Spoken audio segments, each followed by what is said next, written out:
Jamaican food is extremely underrated.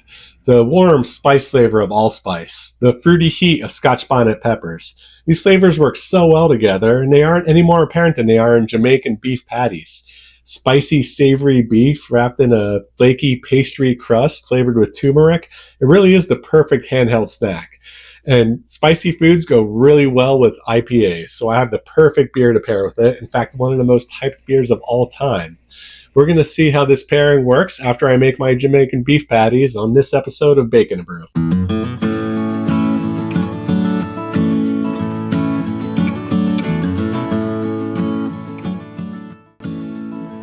We'll start by making our pastry dough. I'm going to use 300 grams of all-purpose flour along with half a teaspoon of salt, 1 tablespoon of turmeric, 1 teaspoon of curry powder. I'll pulse that a few times in my food processor to mix everything. I'm then going to add about 150 milliliters of water, but not all at once. I'm just going to add a little more and then pulse and see where it's at. If it's looking a little dry, then I'll go ahead and add more. You also want to make sure the water is ice cold because we're going to be adding some butter later to laminate the dough. And you can see already that turmeric is giving it that vivid yellowish color. I'll dump this onto my countertop and knead it gently, just enough to get it into a cohesive ball.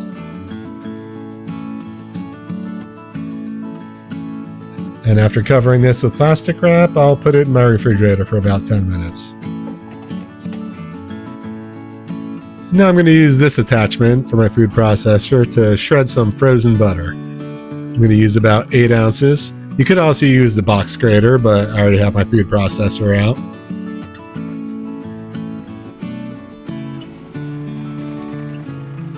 I'll just push down about 2 sticks and makes quick work of the butter.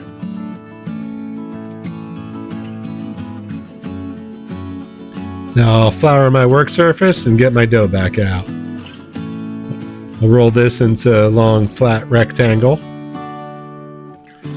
Put about half the butter onto the middle third. Now if you've seen my tart tatin video, you see me use a block of butter. This isn't going to give you as clear laminations, which is why it's a rough puff, but honestly this will be just fine in most scenarios. Now I'll fold the bottom third up and over to cover that strip of butter and place the rest of my butter on top.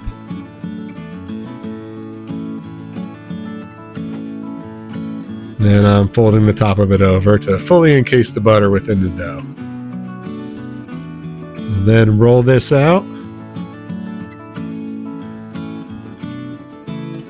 and do another set of folds. Fold the top third over and then the bottom third on top of that. Wrap this up and put it back into the refrigerator for at least 20 minutes. I'll then repeat this process for a total of 6 sets of folds. If at any point the dough starts to feel buttery, I'll put it back into the refrigerator. And now it's time to prepare my filling. I'll start out by preparing my mise en place. I'm using 1 medium-sized white onion, which I'll dice. If you're looking for fancy knife skills, you might want to go elsewhere. I'm just trying to get into a nice even dice.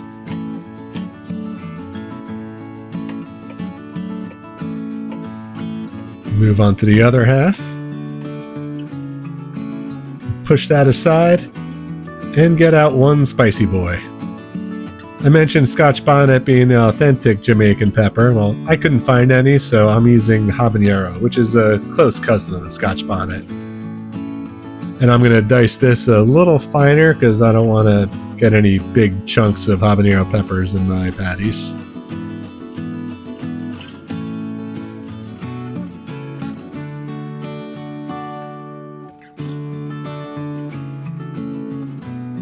And now I'll prepare the other authentic Jamaican ingredient, allspice. Like with any whole spices, I'm going to want to toast it first to release some of the aroma. And I'll grind that up into a fine powder.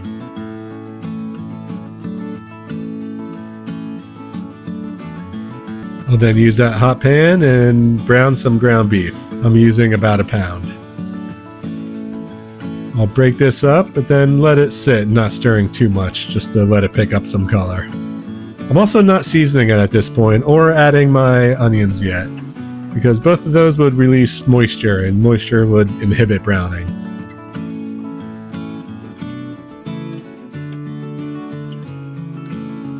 Once all my meat's browned, I'll move that off the heat.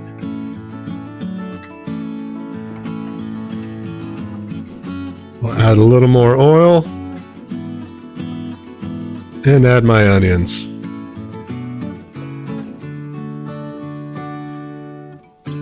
I'll add a hefty pinch of salt. And I'll sweat these until they become translucent. And as the onions release their moisture, I'll be able to scrape up those brown bits of beef that are stuck to the pan. I'll then add my peppers, some scallions. I'll mix that to combine everything.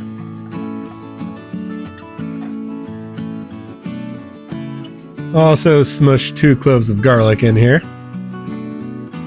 And I'll grate in some fresh ginger. This is about a teaspoon.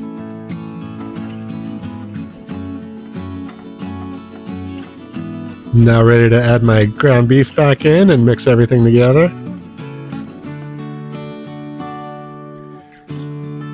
I'll also add about a tablespoon of better than bouillon, 1 teaspoon of allspice, which I toasted and ground up earlier, and 1 teaspoon of curry powder, along with 1 teaspoon of thyme.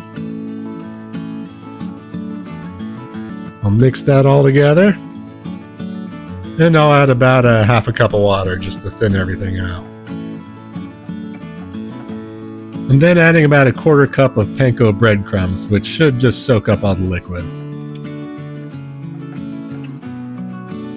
Now I see this in a lot of other videos. I'm going to use a stick blender to blend up the beef. I think since we're using it as a filling, it'll be better, a little finer, but I don't want to go too far and ruin my texture completely.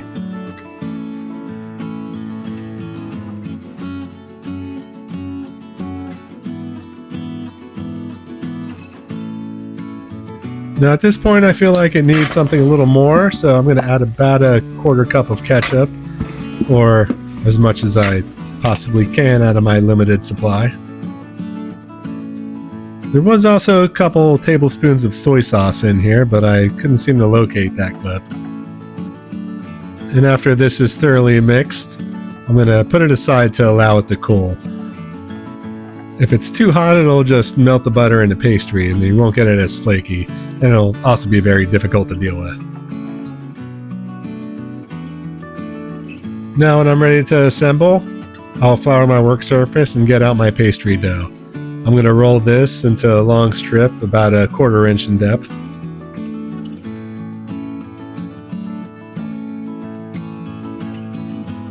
Now you can make these any size you want, but I'm going to make mine kind of big.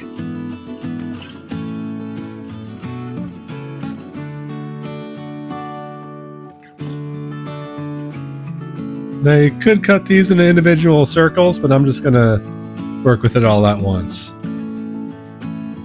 I'll portion out my filling into 6 individual spots. And I ended up not using all my filling just because I didn't have enough dough, so you might want to increase the amount of dough in a recipe. I'm going to use an egg wash to brush in between the individual portions just to make sure the top piece of pastry sticks. And then just like making ravioli, I'm going to fold the other half over. I say confidently as if I've made ravioli before. I'll press the end down, making sure it seals.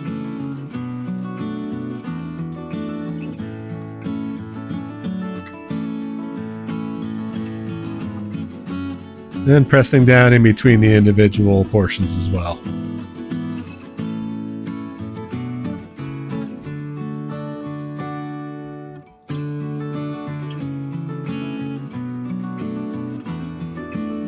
I'm going to seal these a little better in a second, but I want to make sure each one's well defined. And then I'll cut them into their individual portions.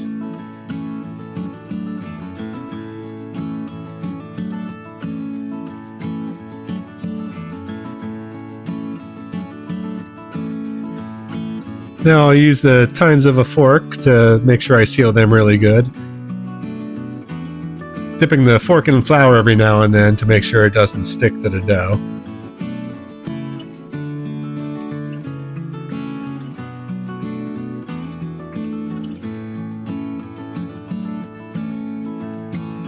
And I always felt like sealing this way makes it look kind of rough, so I'm just going to cut off the rough edges.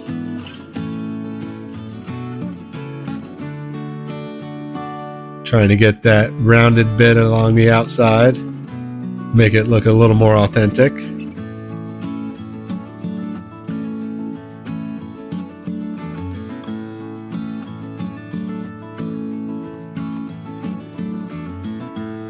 And then I'll repeat that process with the rest of them. Making sure to seal the ends really good.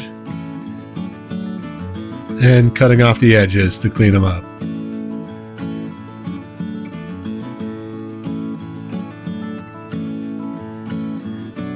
And you should have 6 neat looking patties.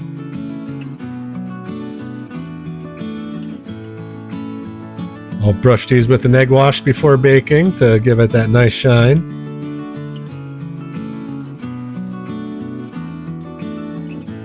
And into a 375 degree oven.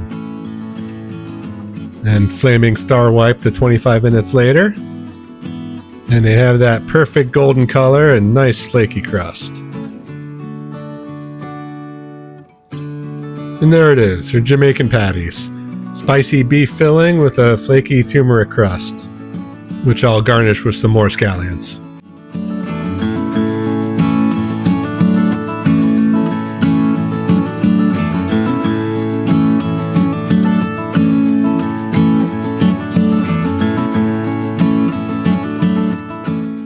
I'll cut one of these open to see that beef filling. It has a hint of spice. Like I said, I would like more spice out of that habanero. But that allspice and turmeric gives it a lot of depth. This is way more complex than just spicy beef. And that pastry came out nice and flaky.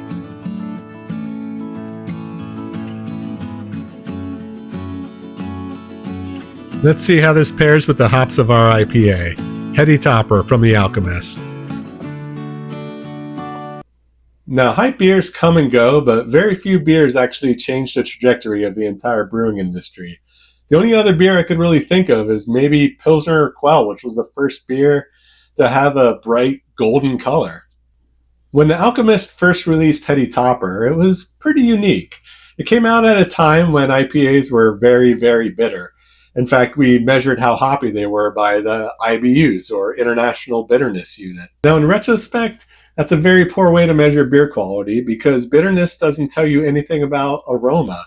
And why are we trying to make beer as bitter as possible anyway? Isn't a good beer measured by its balance and how well the bitterness works with other flavors? For Heady Topper, they had one goal in mind, and that was hop aroma, not bitterness. And in order to get as much possible, they were willing to sacrifice other aesthetics of the beer, like appearance. At the time in the brewing industry, this came off as a questionable brewing practice, but the public responded very differently, lining up to get a taste of this beer. And that sent a message to other brewers that haze in an IPA is okay. This is the moment that the haze craze was born, and now IPAs on the market look very different. New England has become a hub for IPAs, not just the Pacific Northwest and Yakima Valley where hops are grown. The beer itself tastes different too. You're not getting that bitterness. We're even using new words to describe the flavor, such as juicy. Heady Topper, however, is that perfect balance between the old school and the new school IPAs. It was just taking a step in that direction. You still get some of that bitterness that you used to see in IPAs, but now you're getting that uncompromising hop aroma. Now, one note about hop aroma, and I've mentioned this on previous videos regarding aged beer, but hop aroma does fade over time. So it's worth checking the dates on cans before purchasing. I was thrilled to see that this was canned only 3 weeks ago at time of purchase, which for me is the perfect amount of time if kept cold. There is a such thing as too green, but then once you hit that peak aroma, that it goes downhill very quickly. Spicy foods and IPAs are really a classic pairing. That bitterness and citrusy aroma of hops just really pair well with spice. For Heady Topper specifically, I get a lot of orange peel in the aroma. I also get that dank aroma that they talk about on the beer label. These Jamaican beef patties have a bit of spice to it. I honestly thought they were going to be spicier. I think I remember habaneros being a lot spicier than that. So I don't know if something happened to them that it calmed down or my tolerance just went up.